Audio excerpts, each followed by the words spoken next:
لله نحمده ونستعينه ونستغفره ونؤمن به ونتوكل عليه ونعوذ بالله من شرور أنفسنا ومن سيئات أعمالنا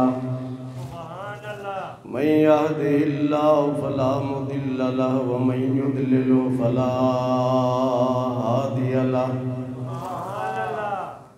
ونشهد أن لا إله إلا الله وحده لا شريك له لا ند له ولا ضد له ولا مثل له ولا مثال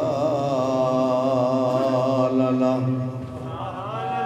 سرمدي نزلي أبدي دهري ديمومي لا أول له ولا آخر له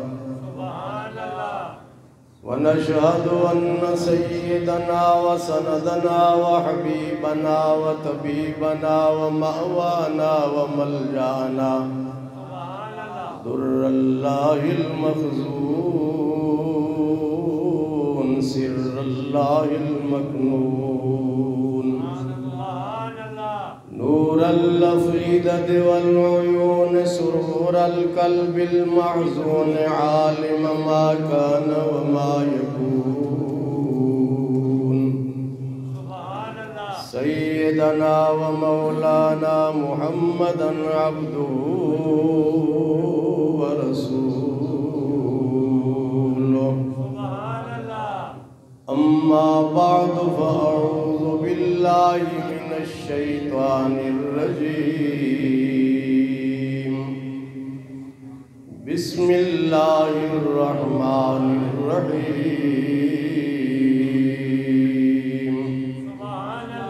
يا أيها الذين آمنوا كتب عليكم الصيام كما كتب على الذين من قبلكم لعلكم تتقون صدق الله مولانا العظيم وبلغنا رسوله النبي الأمين الكريم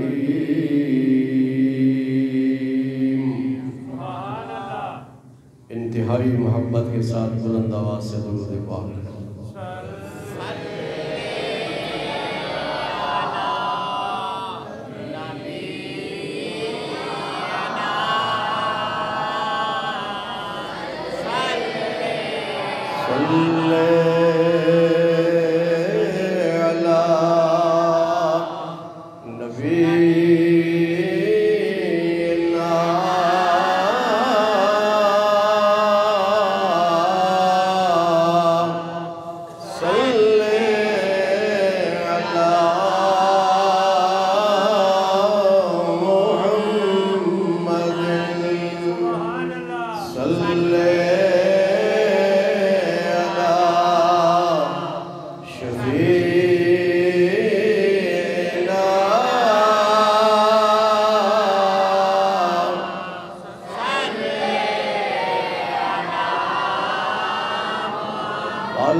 خسف القمر بجماله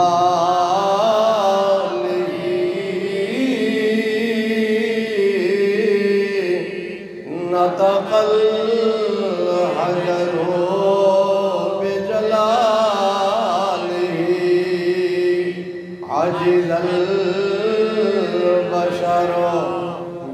وآله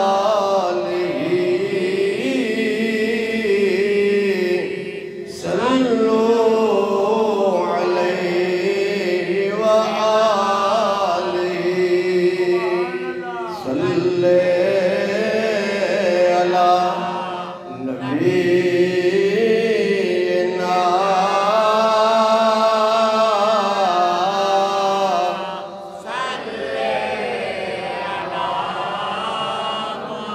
کرو مد اہل دول رضا پڑے اس بلا میں میری بلا میں گدا ہوں اپنے کریم کا میرا دین پارنا نہیں صلی علی نبینا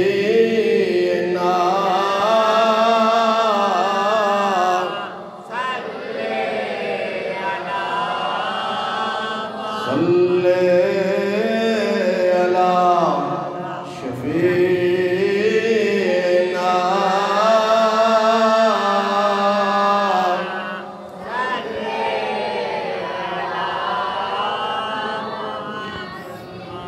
سبحان اللہ ماشاء اللہ سبحان اللہ بزرگوں، بھائیو، عزیزوں،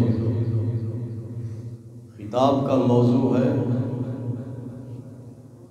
فضائل ماہ رمضان سبحان اللہ اور زکوٰۃ۔ سبحان اللہ فضائل رمضان، ماہ رمضان کے فضائل اور زکوٰۃ۔ سبحان اللہ اللہ تعالیٰ نے قرآن پاک میں ارشاد فرمایا، سبحان اللہ یا ایھا الذین آمنو، اے ایمان والو، سبحان اللہ کتب علیکم الصیام، سبحان اللہ تم پر روزے فرض کیے گئے، کما کتب علی الذین من قبلکم، جیسا کہ تم سے پہلے لوگوں پر روزے فرض کیے گئے، لعلکم تتقون، روزے اس لیے فرض کیے ہیں تاکہ تم متقی بن جاؤ۔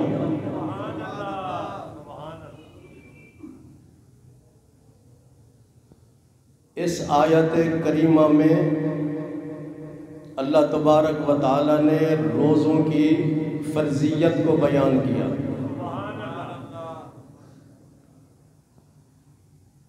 اور ماہ رمضان کی فضیلت کو رحمت عالم نور مجسم صلی اللہ علیہ وسلم نے اپنے اس خطبے میں بیان فرمایا جو آپ نے شعبان کے آخری دن عطا فرمائے۔ اس کے بعد ماہ رمضان شروع ہونے والا تھا، تو اس سے ایک دو دن پہلے حضور صلی اللہ علیہ وسلم نے خطبہ ارشاد فرمایا، اور بڑا طویل خطبہ ہے، لمبا۔ اس میں حضور صلی اللہ علیہ وسلم نے ماہ رمضان کے فضائل بیان کیے۔ کیا؟ روزے کے جو فضائل ہیں وہ اگلے جمعہ بیان کریں گے۔ ماہ رمضان، ارشاد فرمایا، ایھا الناس قد اظلکم شہر عظیم مبارک اے لوگو ان قریب تم پر عظمت والا برکت والا مہینہ سایہ فگن ہو رہا ہے۔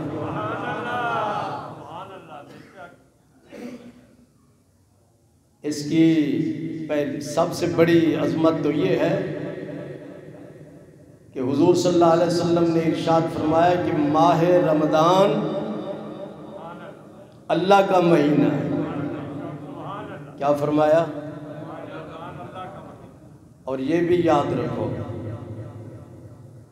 کہ جب بھی ماہ رمضان کا نام لیا جائے تو رمضان سے پہلے ماہ یا مہینہ یہ استعمال کیا جائے، اکیلا رمضان نہ کہا جائے۔ عمران یہ نہیں کہنا طلحہ کہ رمضان آیا اور رمضان چلا گیا، رمضان چلا گیا یہ نہیں کہنا۔ کیوں؟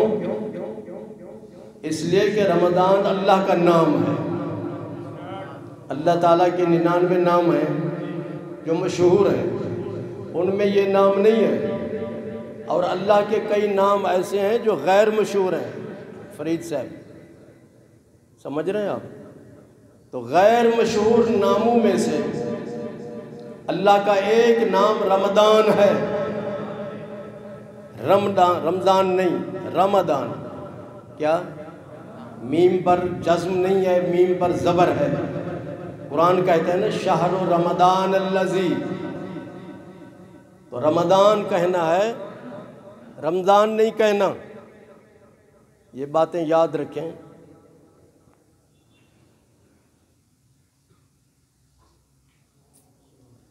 تو یہ نہیں کہنا رمضان آیا اور رمضان، یہ حضور صلی اللہ علیہ وسلم نے فرمایا اس طرح نہیں کہنا، اس لیے کہ یہ نام کس کا ہے؟ اللہ تعالیٰ کا نام۔ تو حضور صلی اللہ علیہ وسلم نے ارشاد فرمایا یہ مہینہ اللہ کا مہینہ ہے۔ کتنی بڑی نسبت ہے کہ نہیں؟ نسبت کا بھی احترام ہوتا ہے، نسبت کی بھی اپنی ایک عظمت ہے۔ یہ کون ہے بھائی؟ یہ آل رسول ہے، کیونکہ یہ حضور صلی اللہ علیہ وسلم کی اولاد ہے، اولاد کی نسبت حضور صلی اللہ علیہ وسلم سے۔ یہ کون ہے؟ یہ اصحاب رسول ہیں، ان صحابہ کو نسبت حضور صلی اللہ علیہ وسلم سے ہے، تو نسبت میں عظمت ہوتی ہے۔ ماہ رمضان کو یہ عظمت حاصل ہے کہ اس کی نسبت رب ذوالجلال سے ہے۔ منظور صاحب، اللہ تعالیٰ کے ناموں میں سے رمضان کیا ہے؟ بولیں، اللہ تعالیٰ کا نام ہے، لہٰذا یہ نہیں کہنا چاہیے رمضان آیا اور رمضان چلا گیا۔ سمجھ رہے ہیں قاری صاحب؟ اس کے بعد ارشاد فرمایا کہ یہ عظمت والا مہینہ وہ ہے جس کو اللہ تعالیٰ نے یہ شرف عطا فرمایا کہ اس میں ایک رات ہے، اس میں ایک رات ہے جس کی عبادت کا ثواب 1000 مہینے کے برابر ہے، بلکہ وہ فرمایا اس سے بھی بہتر ہے، وہ ہے لیلۃ القدر۔ لیلۃ القدر خیر من الف شہر، اس ایک رات کی عبادت 1000 مہینے کی عبادت سے بہت بہتر ہے، اور کسی مہینے میں لیلۃ القدر نہیں ہے، کسی مہینے میں لیلۃ القدر۔ سمجھ رہے ہیں رفیق صاحب؟ یہ باتیں یاد رکھا کرو۔ اس کے بعد ارشاد فرمایا کہ اللہ نے اس مہینے کو یہ عظمت عطا کی ہے کہ اگر اس میں نفل ادا کیا جائے، اس میں نفل ہوتی ہیں کہ نہیں ہوتی؟ اس میں ظہر کی نماز کے بعد بھی نوافل ہیں، عصر کی جو پہلی سنتیں ہیں وہ بھی نفل ہیں، مغرب کے بعد نفل پڑھے جاتے ہیں، عشاء کے بعد نفل پڑھے جاتے ہیں، تہجد بھی نفل ہے۔ تو حضور صلی اللہ علیہ وسلم نے ارشاد فرمایا اگر ماہ رمضان میں نفل ادا کی جائے تو دوسرے مہینے کے فرض کے برابر ثواب دیا جاتا ہے۔ یہ شعبان ہے، اس مہینے میں نفل ادا کرو گے تو نفل کا ثواب ملے گا، اور یہی نفل اگر ماہ رمضان میں ادا کرو گے تو نفل کا ثواب نہیں ملے گا، فرضوں کے برابر ثواب ملے گا۔ اور ارشاد فرمایا اگر کسی نے ماہ رمضان میں فرض ادا کیا، پہلے تو نفل بتایا، فرض ادا کیا تو ارشاد فرمایا اسے دوسرے مہینے کے 70 فرض ادا کرنے کے برابر ثواب ملتا ہے۔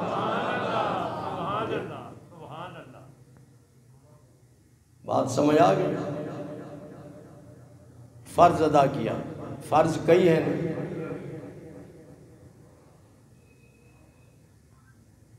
بات سمجھ آ رہی ہے؟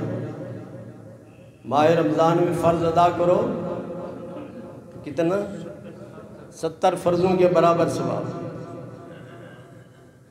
اگر کسی نے ماہ رمضان میں، منظور صاحب، 1 روپیہ زکوٰۃ کا دیا، کتنا زکوٰۃ کا دیا، تو اسے دوسرے مہینے کہ 70 روپے اللہ کے راستے میں خرچ کرنے کا ثواب ملے گا۔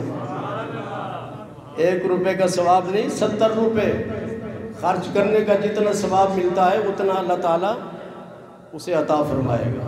1 کے بدلے کتنا؟ 70۔ اس کے بعد ارشاد فرمایا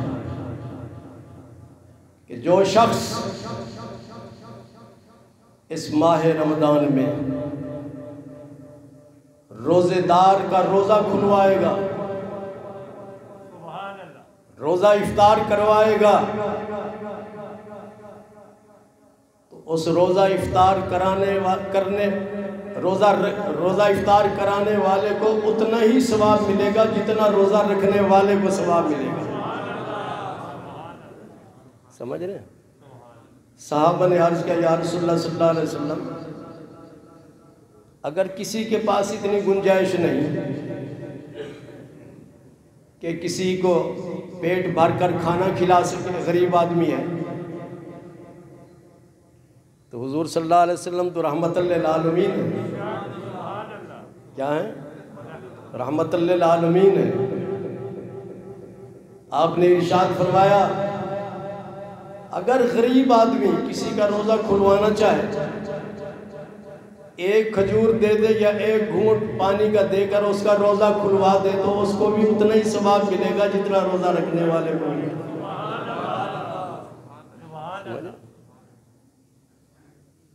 تو یہ آقا کریم صلی اللہ علیہ وسلم کا کرم ہے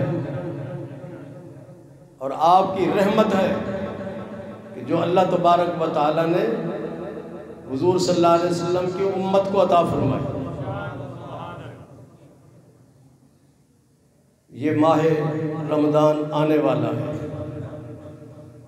کچھ بدقسمت لوگ ایسے بھی ہوتے ہیں جو مہنگائی زیادہ کر دیتے ہیں، مہنگائی زیادہ کر دیتے ہیں،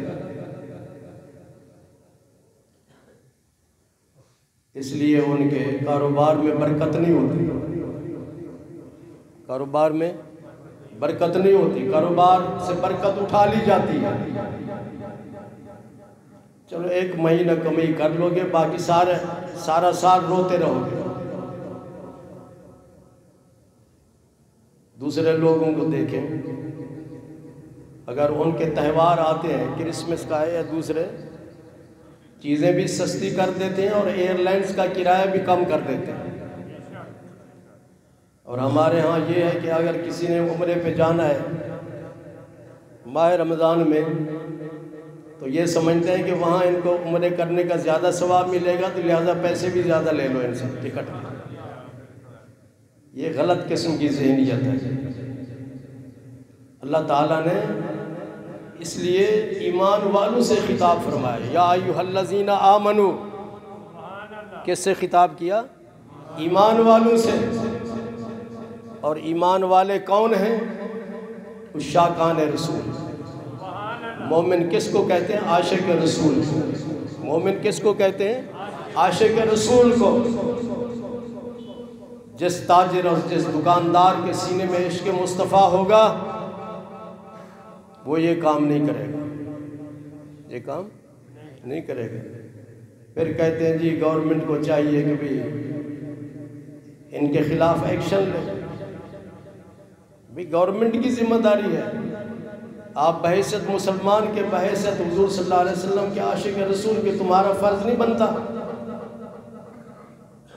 اس لیے ان تمام دکانداروں سے، تمام تاجروں سے ہم اپیل کریں گے کہ ماہ رمضان میں چیزیں مہنگی نہ کرو، جتنا ممکن ہو سکے۔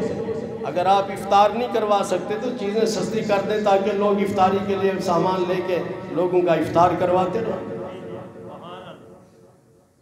تو ماہ رمضان کی یہ فضیلت ہے، نفل ادا کرو گے تو دوسرے مہینے کے فرض کے برابر ثواب، اور اگر فرض ادا کرو گے تو دوسرے مہینے کے 70 فرضوں کے برابر ثواب ملے گا۔ کچھ لوگ ماہ رمضان میں زکوٰۃ ادا کرتے ہیں، اور زکوٰۃ کا مسئلہ یہ سمجھ لو کہ ماہ رمضان ضروری نہیں کہ ماہ رمضان میں زکوٰۃ ادا کرو۔ ضروری یہ ہے کہ جو پیسہ آپ کے پاس ہے، سونا ہے، چاندی ہے، یا پیسہ ہے، یا دکان کا سامان ہے آپ کے پاس، اس پر سال گزر جائے، اس پر سال گزر جائے، وہ سال جنوری میں گزرے، ربیع الاول میں گزرے، یا محرم میں گزرے، یا شعبان میں گزرے، تو اس وقت زکوٰۃ کیا ہے؟ فرض ہے۔ بات سمجھ آ رہی ہے میری؟ یونس کیا سمجھا آپ نے؟ کہ جس کے پاس جو پیسہ ہے، سونا ہے، چاندی ہے، یا سامان تجارت ہے، دکان کا سامان ہے، آپ نے خرید کیا اور اس پر سال گزر جائے، کتنا؟ تو سال کے بعد پھر زکوٰۃ فرض ہے۔ اب سنا ہے نا لفظ زکوٰۃ، یہ عام لفظ ہے نا؟ کیوں بھئی؟ زکوٰۃ عربی زبان کا لفظ ہے۔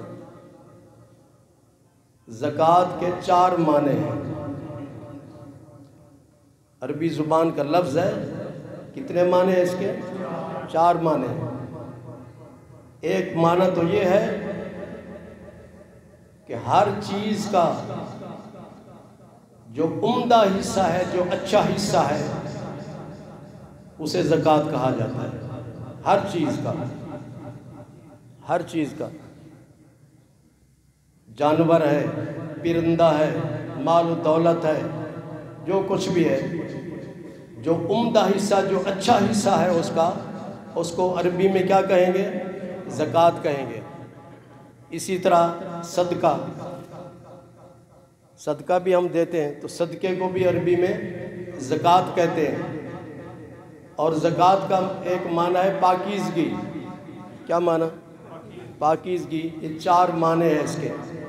ایک معنی ہے ہر وہ چیز جس کا عمدہ حصہ ہو، اسے کیا کہا جاتا ہے؟ زکوٰۃ۔ اور یہ جو زکوٰۃ ہم دیتے ہیں، یہ اس پہ میں آ رہا ہوں، اس کو بھی زکوٰۃ کہتے ہیں، اور صدقہ کو بھی عربی میں زکوٰۃ کہتے ہیں۔ اور پاکیزگی، زکوٰۃ کا معنی پاکیزگی۔ ہم وضو کرتے ہیں تو جسم، غسل کرتے ہیں جسم پاک ہو جاتا ہے، کپڑا پلید ہو کپڑے کو صاف کرتے ہیں تو پاک ہو جاتا ہے، تو عربی میں بھی اس کو زکوٰۃ کہتے ہیں۔ لیکن یہ جو ہم زکوٰۃ کہتے ہیں کہ زکوٰۃ ادا کرو، اس سے مراد وہ پیسہ ہے یا وہ مال ہے؟ اس سے مراد وہ مال یا وہ پیسہ ہے جو 40واں حصہ ہوتا ہے۔ کیا ہوتا ہے؟ 40واں حصہ۔ جو 40واں حصہ بطور فرض کے جو ہم ادا کرتے ہیں اسے زکوٰۃ کہا جاتا ہے۔ زکوٰۃ وہ مال یا وہ پیسہ جو 40ویں حصے کے طور پر نکالا جاتا ہے اس کو زکوٰۃ کہتے ہیں۔ تو زکوٰۃ کا لفظی معنی کیا ہے؟ پاکیزگی۔ تو جو حصہ ہم نکالتے ہیں 40واں حصہ، وہ 40واں حصہ باقی مال کو پاک کر دیتا ہے، باقی مال کو پاک کر دیتا ہے۔ مثال کے طور پہ اگر 100 روپیہ زکوٰۃ، 100 روپیہ آپ کے پاس ہے تو اس کی کتنی زکوٰۃ دیں گے منظور صاحب؟ حاجی یاسین کتنی زکوٰۃ ہوگی؟ 2.5 روپے۔ یہ 2.5 روپے وہ پیسہ ہے، وہ مال ہے جو کہ اس کا 40واں حصہ ہے۔ کس کا؟ 100 کا 40واں، اس کو زکوٰۃ کہیں گے۔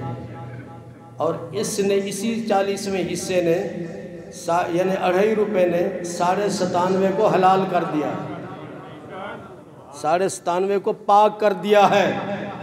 اگر کسی نے 2.5 روپے نہیں دیے زکوٰۃ کے، اس پر زکوٰۃ فرض ہے، 2.5 روپے اس نے نہیں دیے تو 97.5 کیا پورا 100 حرام ہو جائے گا اس میں۔ وہ کیا ہوگا؟ تو جو لوگ زکوٰۃ نہیں دیتے، زکوٰۃ فرض ہونے کے باوجود ان کی پوری دولت اور ان کا پورا پیسہ حرام ہو جاتا ہے، وہی حرام خود بھی کھاتا ہے اور بچوں کو بھی کھلاتا ہے۔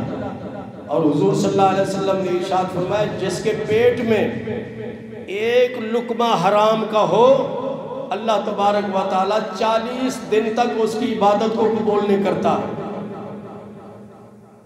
اور اس کی دعا کو بھی قبول نہیں کرتا۔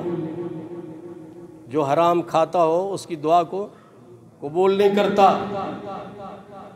اور پھر اس کی اولاد بھی جس کو حرام کھلایا نافرمان ہو جاتی ہے، بے ادب ہو جاتی ہے اور گستاخ ہو جاتی ہے۔ اس لیے پورے ملک کے لیے یہ پیغام ہے کہ جن لوگوں کو اللہ تعالیٰ نے بہت زیادہ دولت اور پیسہ عطا کیا ہے، زکوٰۃ ادا کرو۔ زکوٰۃ ادا نہیں کرو گے تو وہ ساری دولت حرام ہے، خود بھی حرام کھا رہے ہو اور بچوں کو بھی حرام کھلا رہے ہو۔ اور اس کی وجہ یہی ہے کہ آج کل بچوں کے اندر نافرمانی بہت زیادہ ہے، گستاخی اور بے ادبی بہت زیادہ ہے۔ اس کی وجہ بنیادی یہی ہے کہ زکوٰۃ فرض ہونے کے باوجود آپ زکوٰۃ نہیں دیتے، سارے مال کو آپ نے حرام کیا ہوا ہے، خود بھی حرام کھا رہے ہو اور دوسروں کو بھی حرام کھلا رہے ہو۔ حضور صلی اللہ علیہ وسلم نے ارشاد فرمایا زکوٰۃ کا پیسہ دوسرے پیسے کو ختم کر دیتا ہے۔ زکوٰۃ کا مال، یاسر، زاہد، حاجی صاحب کیا فرمایا؟ سرکار کا فرمان ہے کہ زکوٰۃ کا پیسہ یا زکوٰۃ کا مال کیا کرتا ہے؟ دوسرے مال کو۔ یہ کس نے کہا؟ حضور صلی اللہ علیہ وسلم۔ مولانا آگے آ جاؤ، مولانا ذوالفقار صاحب کو جگہ دیں۔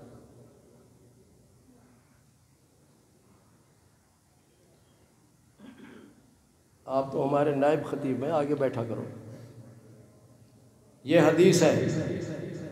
کیا حدیث ہے؟ حضور صلی اللہ علیہ وسلم نے فرمایا زکوٰۃ کا مال دوسرے مال کو ختم کر دیتا ہے۔ مولانا اس کے دو مطلب ہیں۔ اس کے ایک مطلب تو یہ ہے کہ ایک آدمی پر زکوٰۃ فرض ہے. کیا ہے؟ زکوٰۃ فرض ہے اور وہ زکوٰۃ نہیں دیتا. وہ زکوٰۃ، تو زکوٰۃ کا جو پیسہ ہے 2.5 روپے سمجھ لو، تو ایک وقت آئے گا کہ 2.5 روپے اس کے 97.5 روپے کو ختم کر دیں گے. 97.5 روپے کو جس پر زکوٰۃ فرض تھی اور اس نے زکوٰۃ نہیں دی، تو زکوٰۃ کا مال یا زکوٰۃ کا پیسہ اس کے سارے باقی پیسے کو ختم کر دے گا. ایک وقت آئے گا. ایسے لوگ بھی ہمارے پاس آتے ہیں، کہتے ہیں جی حضرت پہلے بہت زیادہ میری دکان چل رہی تھی، بہت بڑا اعلیٰ کاروبار تھا، اب کچھ بھی نہیں. لاکھ پتی تھا اب ککھ پتی ہوں، کروڑ پتی تھا اب ککھ پتی ہوں.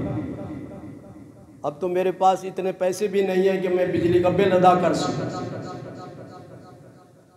کوئی تعویذ دیں.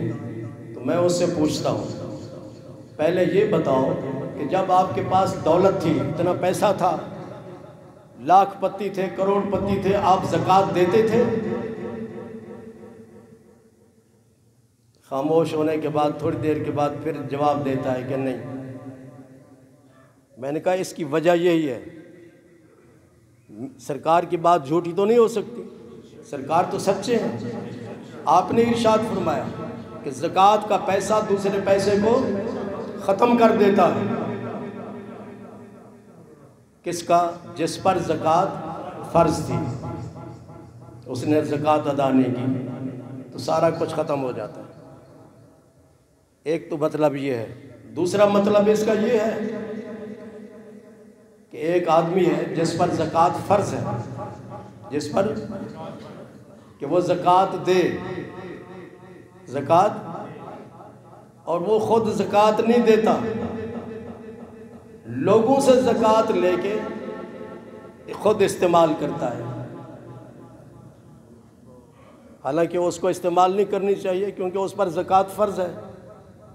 تو جس پر زکوٰۃ فرض ہے اس کو چاہیے کہ خود زکوٰۃ ادا کرے، یہ نہیں کہ دوسرے لوگوں سے زکوٰۃ لے کے اپنے ذاتی استعمال میں خرچ کرے. تو ایسے آدمی کے بارے میں بھی یہ حدیث لاگو ہوگی کہ اگر تو زکوٰۃ تجھ پر فرض ہے، تو لوگوں سے زکوٰۃ لے کر استعمال کر رہا ہے، تو ایک وقت آئے گا کہ جو کچھ تیرے پاس ہے وہ سارا کچھ ختم ہو جائے گا. میرے آقا کریم صلی اللہ علیہ وسلم سچے ہیں. تو آپ نے ارشاد فرمایا زکوٰۃ اسلام کا پل ہے. زکوٰۃ اسلام کا پل ہے. جیسے ہم نے دریا کو عبور کرنا ہے تو پل کی ضرورت ہوتی ہے، تو اسی طرح اسلام کا پل زکوٰۃ ہے. یعنی اسلام میں پورے داخل ہو جاؤ. تو اس کا مطلب یہ ہے کہ بھی زکوٰۃ ادا کرو تو پھر پورے تم داخل ہو جاؤ. یکم رمضان سے ہماری حکومت زکوٰۃ کاٹتی ہے. جن لوگوں کا اکاؤنٹ بینکوں میں ہوتا ہے تو وہاں سے زکوٰۃ ہماری کٹ جاتی ہے. زکوٰۃ پھر وہ اپنے حساب سے زکوٰۃ تقسیم کرتے ہیں. اور زکوٰۃ کس کو دی جائے اس کے بارے میں قرآن پاک میں اللہ تعالیٰ نے بتا دیا ہے. ان کو کہتے ہیں مصارف زکوٰۃ. گورنمنٹ کو چاہیے کہ اگر وہ پیسے اکٹھے کرتے ہیں تو قرآن پاک کی تعلیمات کے مطابق خرچ کرے زکوٰۃ کو. میرے آقا کریم صلی اللہ علیہ وسلم نے ارشاد فرمایا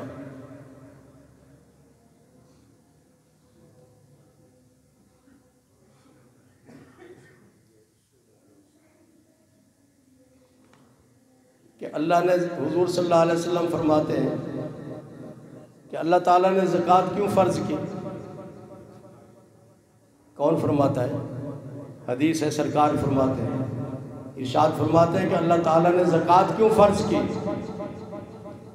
زکوٰۃ اس لیے فرض کی کہ زکوٰۃ کی وجہ سے دوسرا مال پاک ہو جاتا ہے. یاسین پوری توجہ سے سنو. زکوٰۃ کے پیسے سے دوسرا مال 2.5 روپے سے 97.5 پاک ہو جاتے ہیں، اور اگر 2.5 روپے نہ دیے تو یہ 2.5 روپے زکوٰۃ دینے والے پر حرام ہے۔ جس پر زکوٰۃ فرض ہے اس کے لیے زکوٰۃ کا پیسہ کیا ہے؟ حرام ہے، اور زکوٰۃ نہیں دے گا تو وہ حرام پیسہ ان حلال پیسوں کے ساتھ مل کے وہ ان کو بھی حرام کر دے گا۔ تو یہ تعلیمات ہیں نبی کریم صلی اللہ علیہ وسلم کی۔ تو اس لیے میں اپنی حکومت سے یہ اپیل کروں گا کہ زکوٰۃ کو زکوٰۃ کے جو مصارف قرآن پاک میں اللہ تعالیٰ نے بیان کیے ہیں اس کے مطابق ادا کیا جائے اور اس پہ استعمال کی جائے زکوٰۃ۔ دعا کیجئے کہ اللہ تبارک و تعالیٰ ہمارے پیارے وطن کے اقتصادی اور معاشی حالات کو درست فرما دے، اور یہ درست نہیں ہوں گے جب تک سود چلتا رہے گا، جب تک نظام زکوٰۃ کو ٹھیک نہیں کریں گے اس وقت تک یہ معاشی اور اقتصادی حالات ملک کے ٹھیک نہیں ہو سکتے۔ اب یہ بجلی کے بل دیکھ لیں، یعنی بجلی کا جو ہے بل جتنا ہم نے یونٹ خرچ کیے اس کے علاوہ 9-10 کے قریب ٹیکس لگے ہوئے ہیں۔ تو حکومت کو چاہیے سارے ٹیکس ختم کریں۔ ایک ٹیکس ایسا ہے جو ٹی وی ٹیکس ہے، مسجد کے بلوں پر بھی وہ ٹی وی ٹیکس لگا ہوا ہے۔ اب مسجد میں کہاں ہے بھی ٹی وی؟ ایسے آنکھ بدنا اندیش افسر بیٹھے ہیں جن کو اتنی عقل بھی نہیں ہے کہ بھی مسجد کے اندر تو ٹی وی نہیں ہے تو مسجد کے بل میں ٹی وی ٹیکس کیوں بھیجا جاتا ہے؟ اور ایک آدمی جھونپڑی میں رہتا ہے تو اس کے پاس ٹی وی نہیں ہے تو اس کو کیوں ٹی وی ٹیکس بھیجا جاتا ہے؟ یہ ہمارے جتنے بھی حکمران ہیں ان سب کو چاہیے کہ ہوش کے ناخن لیں اور عوام کی خدمت کریں۔ گیس کے بھی بہت زیادہ بل آ رہے ہیں، بجلی کے بل بھی بہت زیادہ آ رہے ہیں، یہ سارے پہلے ان چیزوں پہ نظر ثانی کریں اور عوام کو فائدہ پہنچائیں۔ لاکھوں کی تعداد میں کچھ لوگوں کو بل آ رہے ہیں، تو حضور صلی اللہ علیہ وسلم نے ارشاد فرمایا خیر الناس من ينفع الناس، تم میں سے بہت بہتر شخص کون ہے؟ جی کیا فرمایا؟ تم میں سے بہت بہتر نہیں، بہت بہتر شخص فرمایا جو لوگوں کو نفع پہنچائے۔ لوگوں کو یہ نہیں فرمایا کہ مسلمانوں کو نفع پہنچائے، انسانیت کو نفع پہنچائے۔ اسلام میں بلا تفریق حکم ہے حکمرانوں کو کہ آپ کے ملک میں رہنے والے تمام لوگوں کو نفع پہنچاؤ، فائدہ پہنچاؤ، مسلمان ہوں یا غیر مسلم ہوں، ہر ایک کو فائدہ پہنچاؤ۔ اگر زکوٰۃ کے نظام کو صحیح طور پر نافذ کر دیا جائے تو اس ملک کے اندر کوئی غریب نہیں رہ سکتا۔ حضرت عمر بن عبدالعزیز رضی اللہ تعالیٰ عنہ 4 خلیفے ہیں اور 5ویں خلیفے حضرت عمر بن عبدالعزیز ہیں۔ خلفائے راشدین میں جی 5ویں خلیفے کون ہیں؟ حضرت عمر بن عبدالعزیز۔ آپ نے یہ جو زکوٰۃ کا نظام وضع کیا، ایک وقت آیا کہ آپ نے ارشاد فرمایا یہ زکوٰۃ کا پیسہ ہے، تقسیم کرو۔ جب تقسیم کے لیے باہر نکلے تو لوگوں نے کہا جی ہم تو خود زکوٰۃ دینے والے ہیں، ہم نے زکوٰۃ کا پیسہ دیا۔ واپس آئے حضرت کی خدمت میں کہ آپ کے اس ملک میں تو کوئی زکوٰۃ لینے والا نہیں ہے، ایمانداری کے ساتھ پیسے خرچ کیے جائیں، دیانتداری کے ساتھ، ایمانداری کے ساتھ، تو پھر کوئی غریب نہیں رہتا۔ تو میں صرف اپنی اس حکومت سے یہی مطالبہ کروں گا کہ زکوٰۃ کے نظام کو بہتر کیا جائے اور قرآن پاک کی تعلیمات کے مطابق زکوٰۃ کو تقسیم کیا جائے اور سودی نظام کو مکمل طور پہ ختم کر دیا جائے، تو اللہ تبارک و تعالیٰ کی طرف سے رحمتیں نازل ہوں گی اور برکتیں نازل ہوں گی۔ وآخر دعوانا الحمدللہ رب العالمین۔